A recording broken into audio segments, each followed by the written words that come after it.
से स्वागत कीजिए double universal crown director Mrs Farida Rizwan. Good morning everyone, मेरा नाम फरीदा रिजवान खान है।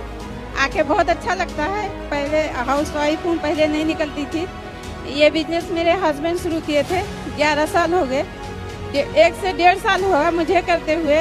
वेस्टीज से जब पहला पे आउट आया था 32 रुपये का था और हाईएस्ट जो है 18 लाख प्लस का है। और 2 गाड़ी लिए थे, एक ऑडी Q3, एक फोर्ड फीगो। भी जब वो थे तो एक घर लिए थे, फाइनेंस करवाए थे। उनके जाने के बाद भी 4 से 5 प्रॉपर्टी में बनवाई हूँ और 1 रुपये का भी फाइनेंस नहीं करवाई हूँ।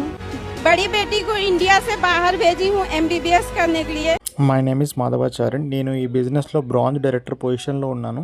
ఈ బిజినెస్లో ఎలాంటి పెట్టుబడి పెట్టాల్సిన అవసరం లేదు. మనం మోసపోయేది లేదు, ఇంకొకరిని మోసం చేయాల్సిన అవసరం అసలుకే లేదు. Shop change ever life change. Just మనం కిరాణా షాప్లో కొనుక్కునే వస్తువులు వెస్టేజ్ కంపెనీ ద్వారా కొనుక్కోవాలి. మనకు నచ్చితే నలుగురికి షేర్ చేయడం ద్వారా మనకి అమౌంట్ వస్తుంది. Good morning friends and family members. ఈ వీడియో పూర్తిగా చూశారు కదా. మీకు కూడా ఇలాంటి బిజినెస్ చేయాలని ఇంట్రెస్ట్ ఉంటే పూర్తి వివరాల కోసం నా నెంబర్కి కాల్ చేయండి. Thank you so much. Wish you wealth.